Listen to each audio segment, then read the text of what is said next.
嗨，大家好，我是凤凰。嗨，大家好，我是 Jessica。大家有发现今天只有我一个人吗？没错，因为我们今天要聊的是，我比较常遇到的跟灵魂有关的议题。那就我知道 Jessica 老师现在出了新的一本书，我今天刚拿到。超级可爱的封面是 Coco 夜总会的一个概念，它是我看到的世界跟你不一样。那来自于 Jessica 老师20年的一个灵魂沟通的经验。那她是一个专业的灵媒，然后也是一个催眠师，然后现在还要主持 Podcast。对，是的。那 Jessica 老师可以跟我们聊聊你是怎么样开始这个旅程的？我从小就很容易发烧，大概1个礼拜就要去看一次医生。那我妈妈就常常觉得很担心我会头脑烧坏。4、5岁那时候的印象是我有看到所谓的灵魂，就是我们那时候我妈妈认为那就是鬼。但我还小不怕。到了第2个状态的时候，我开始害怕是台湾现在可能有一些什么同龄眼，类似像，可那时候节目叫名字我忘了。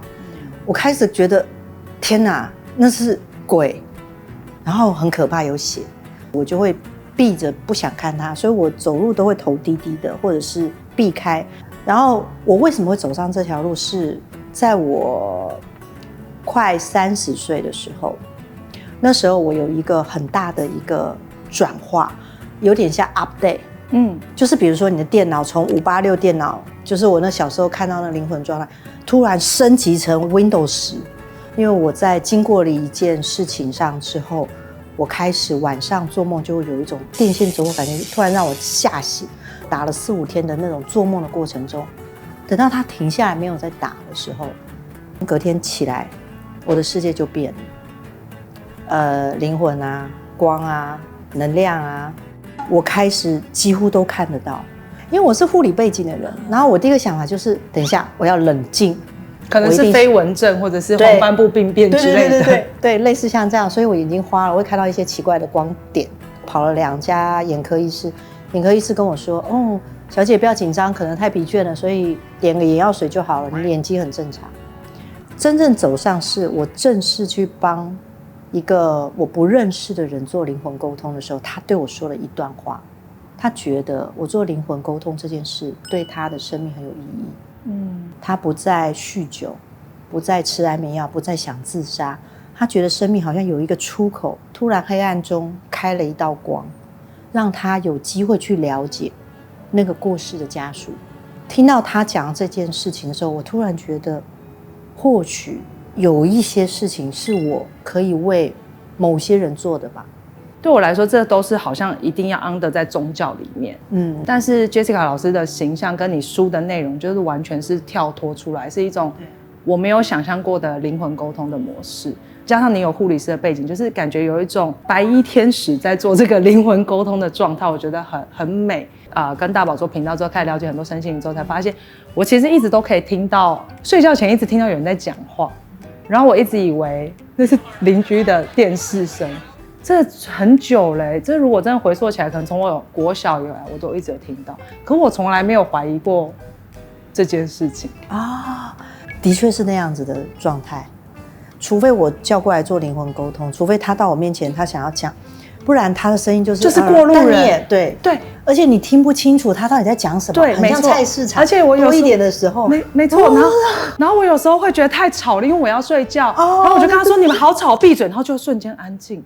没错。隔天的时候，我第一个眼睛就是看到这些事情的时候，我突然发现这个世界突然变得好吵。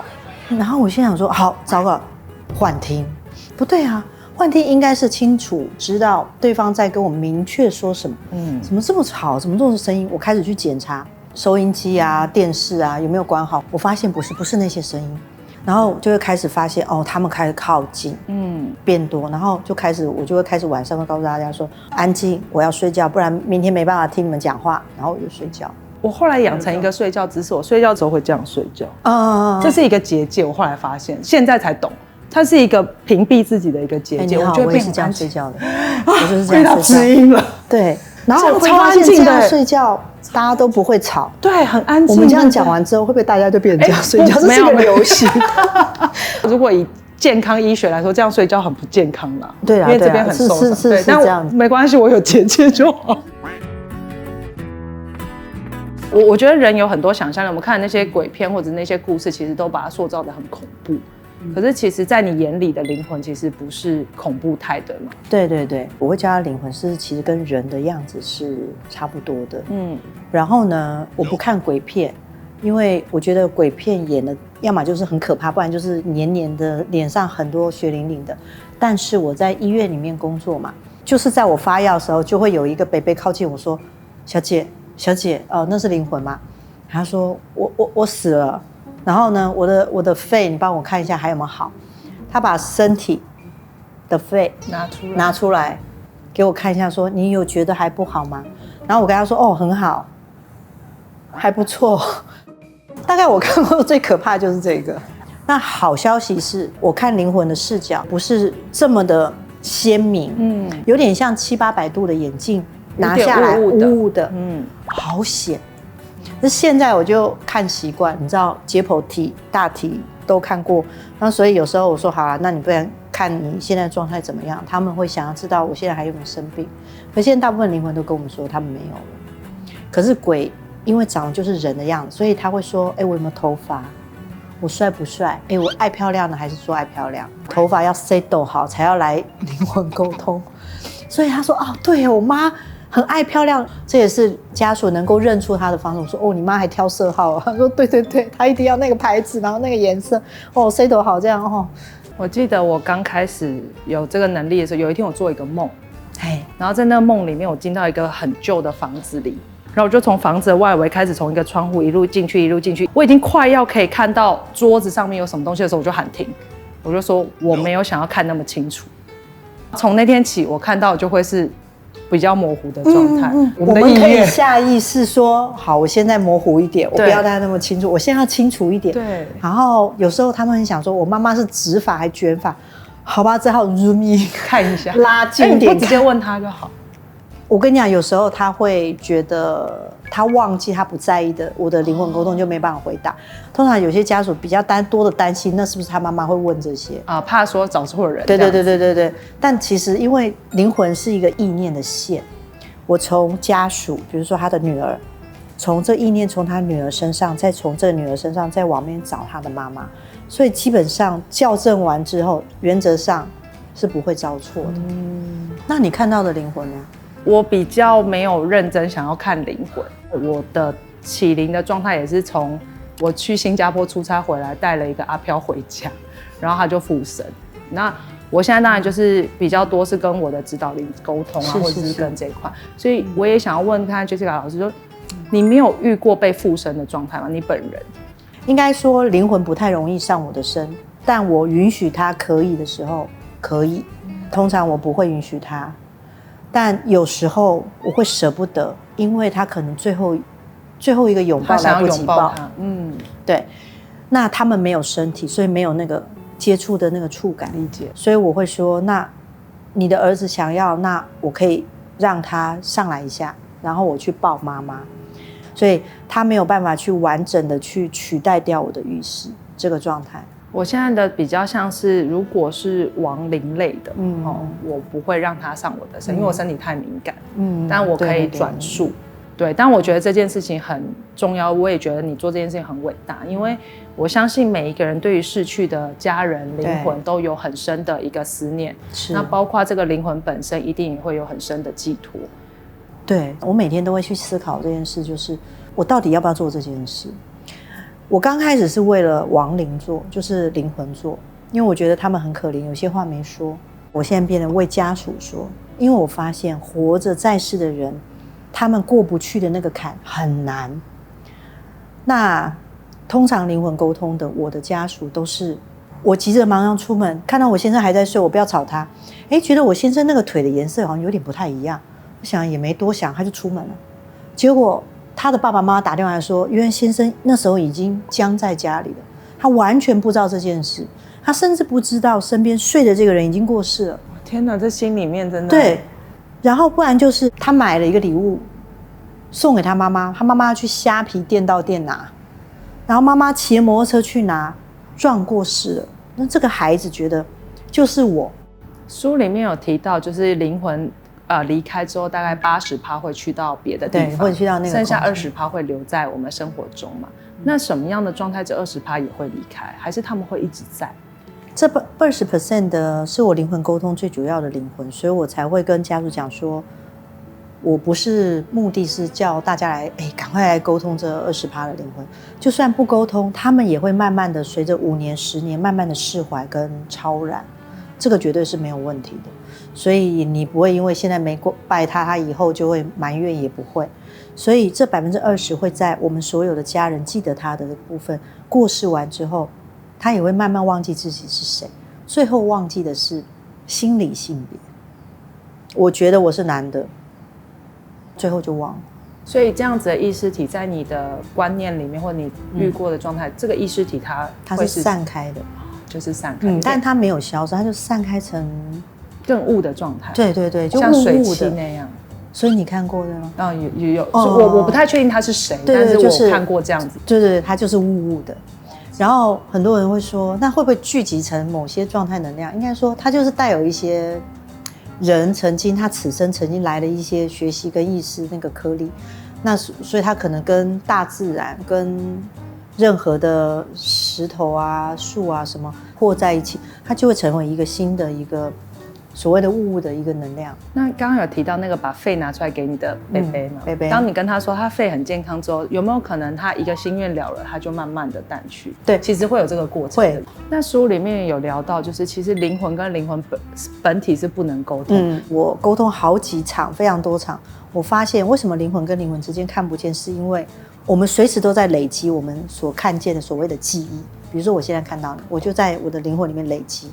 可当有一天我失去了眼睛，我就变得想我曾经看见那个很美丽的凤凰，它现在的样子，我感受你。但是因为你的人还在这个世上，你的心智跟你的想念跟思想都还在活跃的不断的重复，那我透过这个方式我知道凤凰现在很好，凤凰现在老了，凤凰现在结婚了，类似像这样我就可以读到这些。可是一旦凤凰也失去了这个身体，他的心念跟意识没有像现在人的状态那么的强大，所以读到的颗粒会变得很微弱，因为他的看见都停留在他所认知的意识里面的状态。我有很多的学生来告诉我说，他本来真的准备要自杀了，然后他是一个香港人，他说他的男朋友过世，他觉得他要跟他去，后来听到这个 podcast， 他觉得这是他男朋友教他听的，他活下来，他觉得也许生命有另外一种可能性，就变成是这样。我觉得这有点像我们这些频道一直讲到，就是其实我们人过世以后，其实我们能够带走的唯一一件事情就是我们的经验。对，所以我在书中看到你写一段话，我觉得很美，就是其实你更要珍惜的是在世的时候跟每一个人的相处，因为你才会把这个人深深刻刻的放进了你的记忆里面。当你离开的时候，你所拥有的也只有这一些。所以与其去想那些我要跟谁什么去，其实不如好好的把它烙印进你的心里面，然后你走了之后，你还可以在灵魂的状态继续回忆它。因为你在书里面写说，其实很多灵魂最后就是走到光里嘛。对，这也是你一开始会想要做灵魂沟通的原因，你怕迷路，我怕我走错光。因为很多病人在弥留，家属会在旁边喊着跟他说：“你要记得那个光，你不要有挂碍哦，你要记得那个光。”我就会想说，糟糕了，我不知道那个光到底是什么光。所以我在每一次做灵魂沟通，刚开始都说：“好，你先告诉我那个光什么颜色。”好消息，就那条路，我再也不会迷路了。颜色也没关系。我在书里面看到，如果你旁边有临终的亲友，其实你就是一直不停的告诉他你很爱他，然后你要他放心，这些话其实会对他产生很大的帮助。很大。有时候我们在灵魂沟通灵魂会跟我们说，其实他有听到，其实他有听到他下辈子他想跟他再做夫妻，但是虽然声音比较远，但是他还是听得到。然后有一个部分是他们会觉得说，这时候让他们不要害怕，然后其实还蛮重要的。那假如有些家属会有挂碍说，他是因为意外，他突然出车祸，然后就在现场就欧卡就死亡，那怎么办？我没有跟他讲也没有关系，在这个时候你在心里默念，跟他说，他还是收得到，因为意念的传达没有距离。你只要在心里默念说，我现在就要快到了，你不要担心我，你现在已经不会疼痛，心里这样默念。如果在赶去医院的路上，这样子对灵魂来说都有帮助。然后你有提到48小时以内的灵魂是最难沟通的嘛？因为他们还不确定自己的状态，或者那我想问说，就是我们习俗都会说，比如说头七会回来看家人，或者是他的告别式啊、丧礼的时候，他们会出现吗？对，告别式和丧礼的时候，很多灵魂会出现。头七也会回来看家人，有时候我会发现不是头七，头5就回来了，最晚是头9。很多人问我说，灵魂是不是飘的？没有啦，它是走路的啦。我们生前也没有飘过，那它就但是看不到脚嘛。有些人会在还没过世前捐器官，那有些会觉得说，会不会捐了器官，他会觉得少那一块，他会不会觉得有挂碍？虽然他愿意，我发现没有所以这时候我就会跟家人说，能捐的全部捐，对，能做的全部做，能用的全部用。以前很多粉丝会问啊，比如说他死后的世界是什么？比如说他是基督教，他就真的是去主那边吗？还是这个部分在老师的经验是怎么样？很多基督徒问说，他应该没有办法来灵魂沟通，因为他应该已经完整的去了天国，所以这就跟他们教义有冲突。但有些基督徒会说，我信仰没那么虔诚，所以没关系啦，听一下。好，类似像这样，他说一听，他又以另外一个担心，糟糕，这真的是我的爸爸。那所以天国这件事情是完整，我跟他说不用担心，80%已经去了，80%一定是去了，所以这20%只是他的一些还记得你的部分。所以会不会信仰的是这个佛教，可是他去的可能看见的是不一样的地方，很多。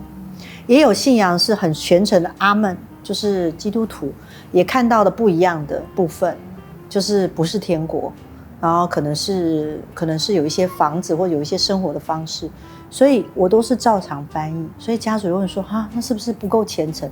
不要挂碍，就是也不是啦，就是他去的地方，他可能觉得有一些显化是这样子。因为我觉得这世界很多我们不知道，有可能是我们科学还没到那而已。那老师，你是什么样的机缘下决定要出这本书？2年前我差点就居了，就是居在别人面前，大概居了1分钟，没有办法呼吸。当他在慌乱中想起来要打救护车的时候，我就醒过来。我以为我睡着了，后来才发现原来断气了。然后后来去做身体检查，就是心脏，才发现原来我心脏有某些构造有问题。所以医师只有一句话，就叫我多休息。可是我那时候满脑就想，不行，这辈子还没做的事就是写书，要赶快把它写下来，因为你想要把你看到的这个世界留下来给大家，对，给大家有一个参考。如果你今天要出国去玩，我就很像一个导游，我告诉你，你要注意你要带什么衣服啊，那边的天气怎么样啊，类似像这样，这里面就是有写关于这个部分，我先讲。然后未来我们会去的时候，你会觉得比较不慌乱。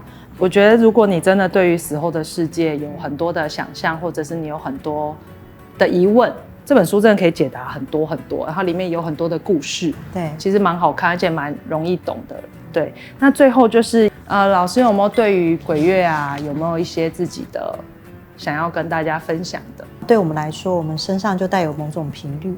跟我们说的光也好，每个人身上都有一个部分这样的光，但当然通灵者所看见或者是用机器所测出来的任何的光，其实那个光都代表我们自己本身内在的频率跟讯息，所以它就会在我们的外界。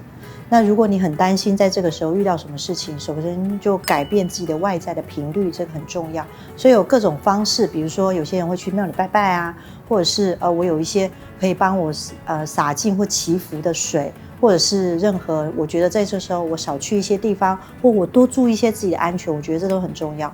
另外一部分对我来说最简单的调整自己的频率的方式，比如说你有一些有净化过调整频率的香啊，或者是蜡烛什么都好，你自己本身喜欢，或者是有些人会喜欢点一些圣木都好。对我来说一个简单的方式就是盐。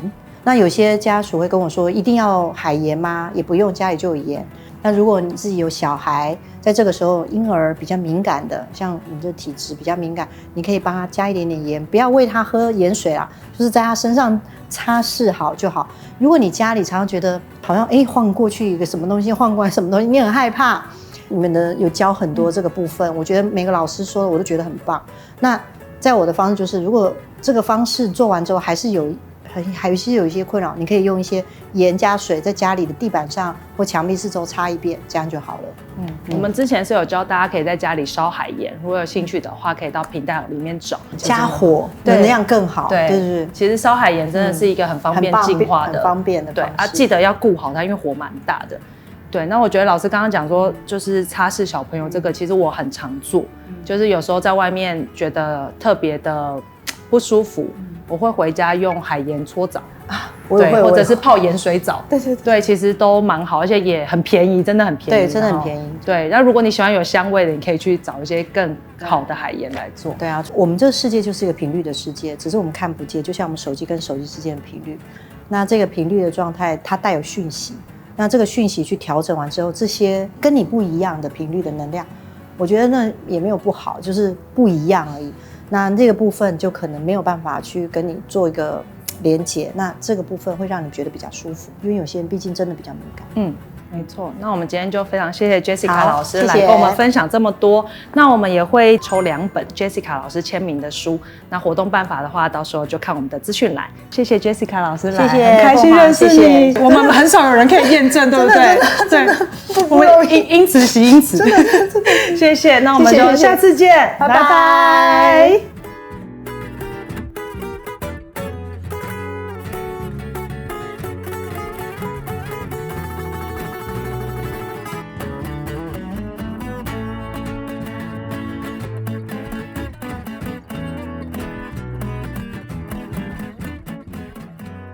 你的苦我懂，然后你为什么做这件事我也懂，然后知道这件事情要付出多大我也懂，但是我做不到，你很棒。